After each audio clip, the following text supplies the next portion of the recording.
Naitwa Kenan Laban Kiongozi, ni katibu wa neki, itikadi, uenezi na mafunzo wa Chama cha Mapinduzi.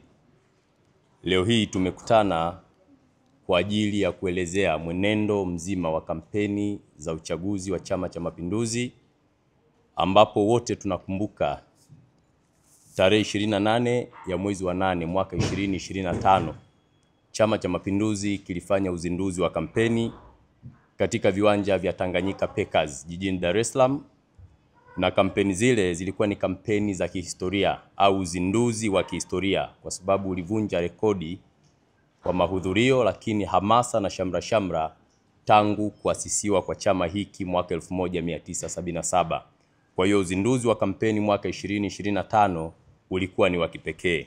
Lakini tumie fursa hii kwanza kwa kuwashukuru sana Watanzania wote kwa namna ambavyo wameendelea kujitokeza kwa wingi katika mikutano ya kampeni ya Chama cha Mapinduzi, lakini kwa namna ambavyo wanaonesha imani kubwa kwa mgombea urais wa tiketi wa Chama cha Mapinduzi ambaye anagombea urais wa Jamhuri ya Muungano wa Tanzania, Mheshimiwa Dr. Samia Suluhu Hassan.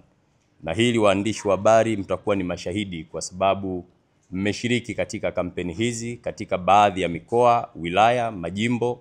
Tumeshuka mpaka kwenye tarafa, kata, vijiji, vitongoji na maeneo mengine ambayo hayajawahi kufikiwa na mgombea, lakini mgombea ameweza kufika.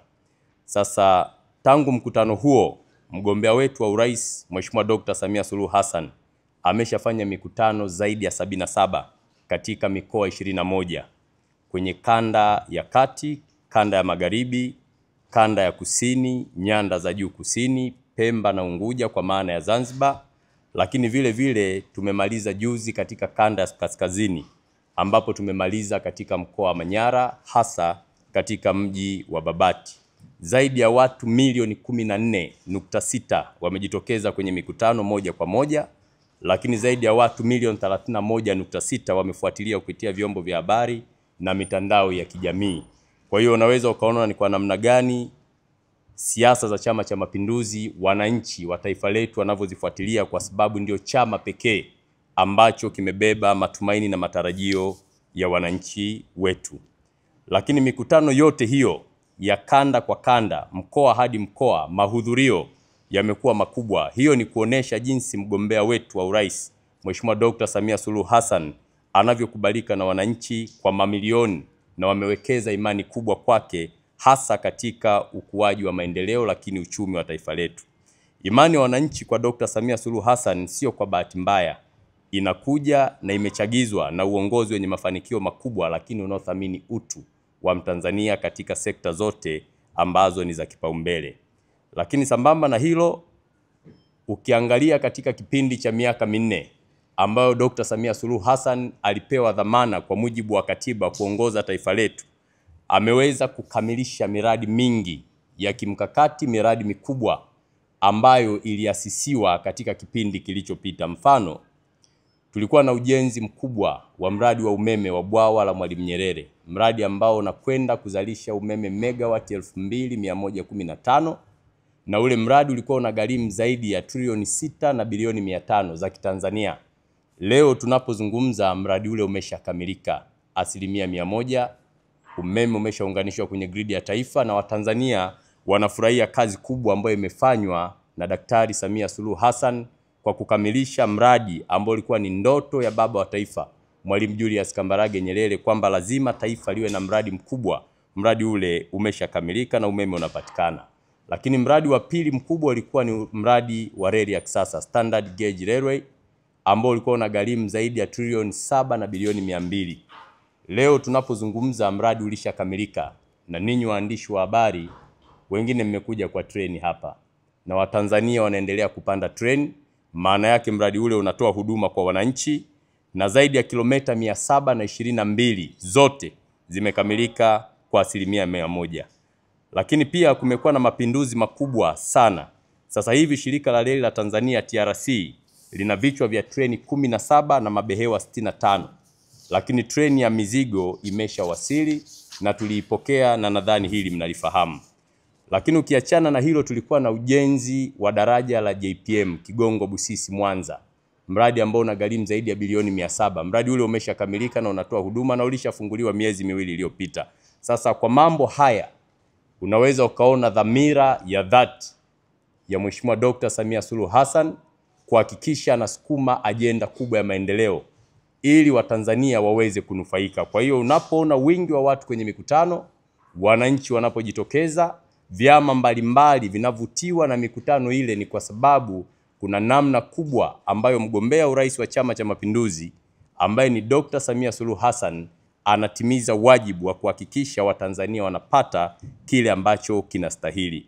Lakini ukiachana na hiyo, mnaweza mkakumbuka wakati mgombea wa urais wa Jamhuri ya Muungano wa Tanzania kwa tiketi ya Chama cha Mapinduzi Mheshimiwa Dr. Samia Suluhu Hassan anapozindua kampeni pale Kawe, alisema ndani ya siku 100 kuna mambo makubwa atakwenda kuyafanya, ikiwemo kuruhusu wananchi waliokuwa wanazuiliwa maiti waweze kupewa maiti bure, waende wakazike ndugu zao, kwa sababu awali kulikuwa na changamoto kubwa, lakini kuna utaratibu mzuri utawekwa na serikali katika kipindi kinachokuja ili mambo haya yaweze kuisha. Lakini jambo la pili, wagonjwa wenye saratani, magonjwa yasiyoambukiza wataangaliwa kwa jicho la pekee ni namna gani serikali itaweka vifaa tiba, itaweka miundombinu mizuri ili mwisho wa siku Watanzania waweze kutibiwa. Lakini alizungumza kwamba atatoa zaidi ya bilioni 200 kwa wafanyabiashara wadogo wadogo ili kuwainua kimtaji,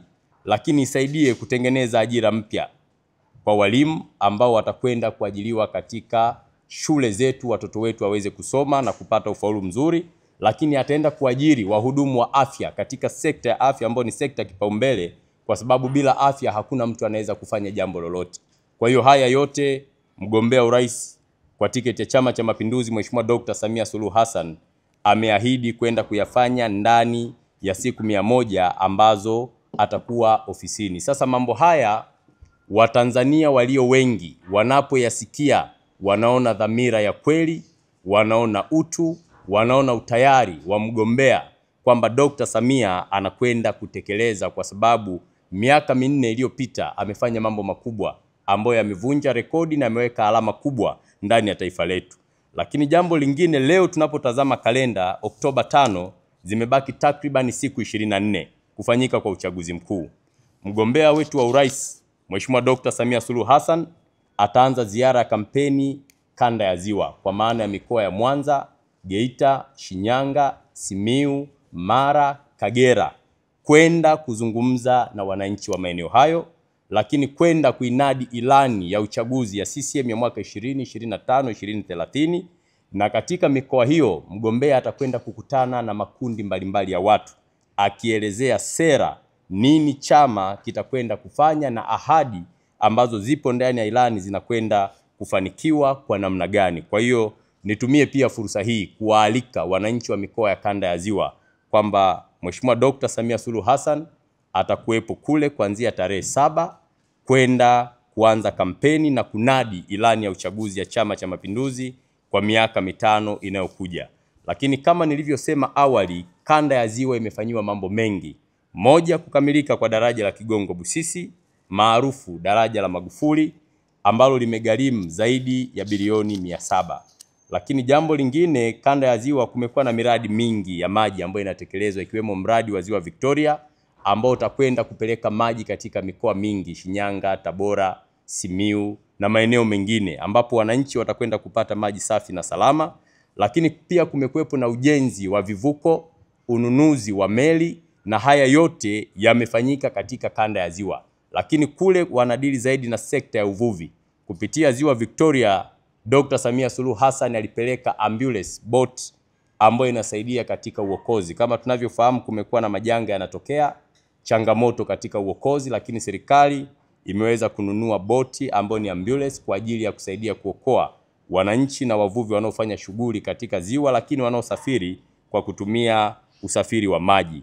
Kwa hiyo kanda ya Ziwa kuna mambo mengi, haya ni kwa uchache, lakini mengi yatazungumzwa kama yalivyoelekezwa kwenye ilani, na mzungumzaji ni yeye mwenyewe Dr. Samia Suluhu Hassan atakwenda kuyakamilisha. Lakini jambo lingine ambalo mgombea wetu urais amelithamini ni kufanya kampeni za kistaarabu. Tangu kampeni zilipozinduliwa, mgombea amekuwa akisisitiza utu wa Mtanzania, kulinda, kuthamini na kuheshimu watu.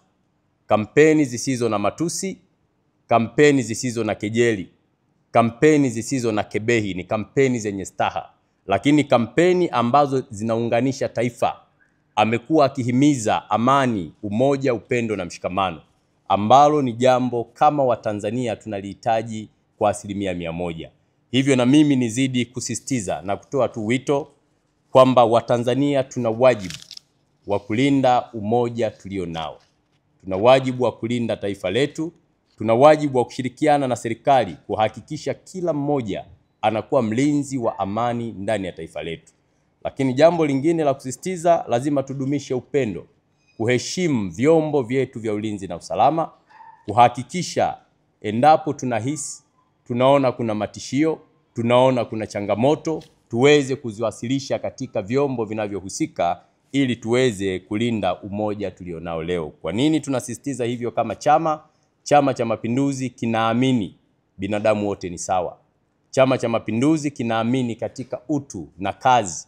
Chama cha Mapinduzi kinaamini palipo na amani kuna maendeleo. Hivyo kumchagua Dr. Samia Suluhu Hassan, moja ni kuchagua maendeleo, pili ni kuchagua amani, tatu ni kuchagua utu, nne ni kuchagua umoja, upendo na mshikamano wa taifa letu. Na chama pekee ambacho kinaweza kusimamia misingi ya amani na utulivu, chama kinachohubiri umoja, chama kinachohubiri upendo, lakini chama ambacho kimeleta maendeleo ya kweli kwa wananchi ni Chama cha Mapinduzi. Leo tukizungumzia mikopo ya vyuo vikuu imepanda kutoka 8,500 mpaka 10,000, pesa ya kujikimu ambao walikuwa wanapewa. Lakini ukienda kwenye miundombinu ya barabara, nchi nzima inajengwa. Na nyinyi waandishi wa habari na Watanzania wengine wamesafiri ndani ya nchi hii, kila unapoenda unapita kwenye lami. Maana yake serikali ya CCM imetekeleza kwa kiwango kikubwa. Unatoka Dar mpaka Kigoma utatembea na lami. Utatoka Iringa kwenda Mbeya, kwenda Katavi utapita na lami. Utatoka Dar es Salaam kwenda Tanga, kwenda Arusha utapita na lami. Na nchi yetu ni kubwa, huwezi linganisha na nchi nyingine yoyote ya East Africa. Kwa hiyo unaweza ukaona ni kwa namna gani chama hiki kimejikita katika kusukuma ajenda za maendeleo.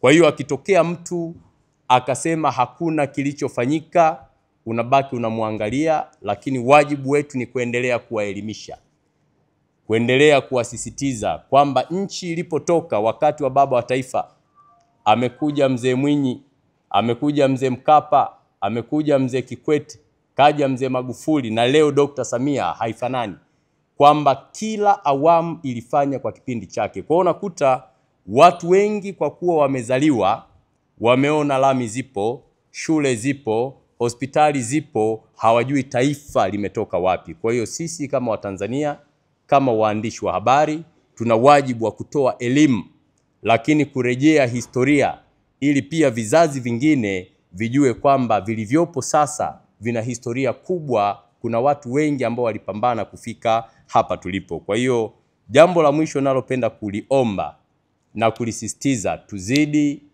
kutumia kalamu zetu vizuri waandishi wa habari, hasa katika kuijenga Tanzania tulionayo, kwa sababu nchi hii ni ya kila mmoja. Sote hapa ni kwetu, tusipolinda nyumbani kwetu, endapo itatokea jambo lolote baya, wote tutakuwa ni wahanga. Lakini chini ya Chama cha Mapinduzi, chini ya serikali ya CCM, chini ya mgombea urais Dr. Samia Suluhu Hassan, ni imani yangu mambo yatakuwa mazuri na Watanzania wataendelea kufurahia kazi nzuri ambayo inafanywa na Dr. Samia Suluhu Hassan. Baada ya kusema maneno hayo, ni washukuru na